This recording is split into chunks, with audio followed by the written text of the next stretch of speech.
Goedenavond, dit is Zeeland Nu met het Zeeuwse nieuws van vandaag.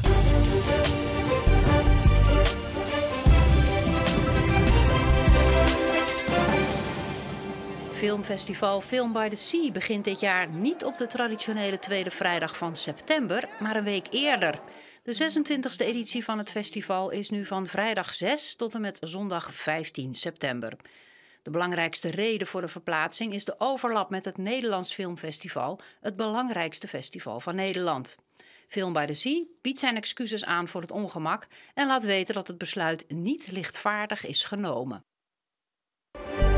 De eerste glinstertocht zorgde zaterdag voor drukte op het Middelburgse Abdijplein. Dit is echt voor het plezier en gewoon om de leuke stad te laten zien. En ja, kinderen vinden het gewoon superleuk om het lichtjes te zijn. En er zijn 2 paarden die voorop lopen. En onderweg zijn er allemaal leuke acts en worden de mandarijntjes uitgedeeld, noem het maar op. Dus het is gewoon een gezellige avond. Honderden mensen stonden in de rij voor een gratis lampion. Sommigen waren zelf creatief aan de slag gegaan met lampjes. Ik heb mijn eigen versiering meegenomen en ik heb mijn muts op, heb je al gezien. Ik heb nog sterretjes meegenomen voor strakjes, koud vuur. En dan heb ik natuurlijk ook nog deze voor mijn kleinkind meegenomen.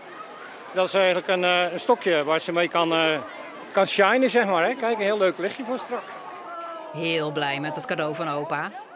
De glinstertocht is niet alleen mooi, maar heeft ook nog een ander doel. Het belangrijkste wat we vinden is dat er een beetje verbinding is in Middelburg. Dus alle mensen samen de stad gezellig maken en leuke dingen doen. En dat is volgens deze deelnemers wel gelukt. Ja, ik zag heel veel klasgenootjes van mijn zoontje en wat oude bekenden en een vriend. Dus ja, dat is wel gelukt, denk ik. Een beetje praten met elkaar is altijd goed, hè? En je praat wat makkelijker met elkaar en je legt wat makkelijker contact. Dus het was gezellig. Dus ik denk dat het een goed initiatief is. Nu was het de eerste glinstertocht van Middelburg. Voor u al voor herhaling vatbaar? Ja, zeker. Moeten ze doen. Net als de Nacht van de Nacht. Superleuk. Voor veel ruiters is het nu al het hoogtepunt van het jaar. De promotiedag paardensport gehandicapten in Manege de Croo in Nieuw- en Sint-Joosland. Ook Joris Akkersdijk uit Middelburg is vandaag helemaal in zijn nopjes. En niet alleen vanwege het paardrijden. Wat mag je dan aan? Je pak? Je paardrijpak? Die. Doen we alleen als we naar de Croo gaan, hè? Croo. Nu is Joris nog wat gespannen, maar als hij straks op het paard zit... gaat hij lachen. Hij lacht de hele tijd.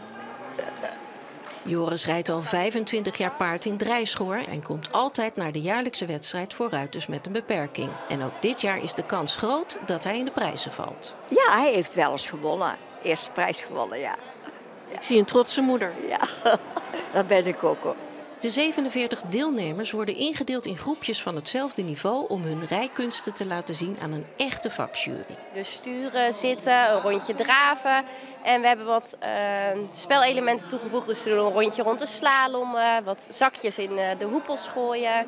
En dat allemaal in uiterste concentratie. Want als je maar 1 keer per jaar een wedstrijd hebt, moet je op het juiste moment pieken. De ruiters nemen het erg serieus en we horen het hele jaar hoe de beoordeling was geweest. Dus voor ons, we hebben het hele jaar er nog over. En dat maakt het voor de vrijwillige organisatie ieder jaar opnieuw alle moeite waard. Het is heel dankbaar werk. Ja, al die blije gezichten en al die verhalen na thuiskomst, daar doe je het echt voor. Avenzand al zo lange als het bediekt is.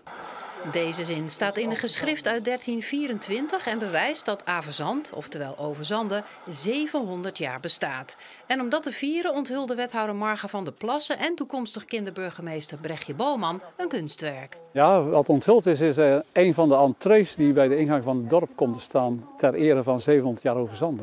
Zodat straks iedereen kan zien van, nou, ik rij Overzande binnen, maar hier is echt iets te doen dit jaar. In totaal zijn er zo'n 35 feestactiviteiten en die zijn terug te vinden in het programmaboekje dat iedereen heeft gekregen. Dat varieert van een fietstocht, een fotopuzzeltocht, een historische quiz. Ik ben er te veel opgenomen.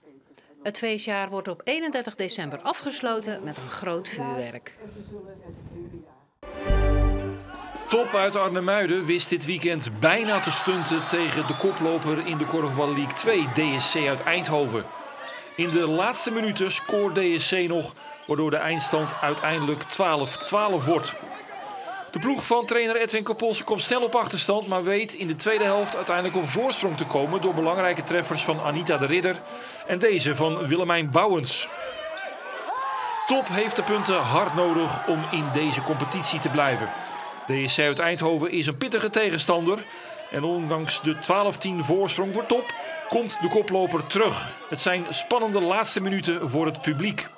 Maaike Rauwbos scoort 2 keer in de laatste minuten en zorgt ervoor dat de eindstand uiteindelijk 12-12 wordt en dat Top een punt overhoudt aan de wedstrijd. We zijn zeer tevreden en moeten de ploeg echt een compliment geven hoe ze het hebben uitgevoerd. Het was echt, misschien niet echt de mooiste wedstrijd, maar we hebben vooral verdedigend risico genomen op bepaalde heren. En ja, ik denk dat dat goed heeft uitgepakt. Aanvallend was het een lastige pot, dat wisten we ook wel. Maar ik denk wel door de doelpunten die we maakten we een mooie kanteling in de wedstrijd. En uiteindelijk met een gelijkspel en ik denk een heel belangrijk punt voor ons. Top blijft boven de degradatiestreep staan in de Korfbal League 2.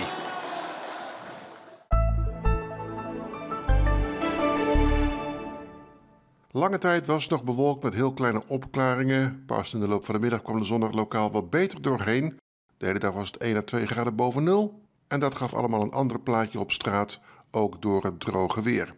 Vannacht wordt het vrij helder met een paar wolkenvelden nog en minima van -1 à -2 bij de waterkant tot -3 of -4 in Oost-Zeeuws-Vlaanderen onder de ochtend. Dat geeft dus een koude start morgen. De wind waait al goed door en morgenmiddag wordt het maximaal -1 tot +1 met vrij zonnig weer en nog een paar bewolkte momenten. Er zijn vooral wat kleine stapelwolken en er is windkracht 4 tot 6. Dus de gevoelswaarde is behoorlijk laag. En dat is hier dinsdag en woensdag ook, ondanks dat het mooi zonnig winterweer wordt. Maar er is dan een klassieke oostenwind met windkracht 4 tot 6. Maxima die dagen rond 0 graden, minimumtemperaturen van -3 tot -6. Later in de week draait de wind via noordoost terug naar noord tot noordwest en dan zou het langzaam minder koud moeten zijn. En tot zover deze Zeeland Nu. Nog een hele fijne avond.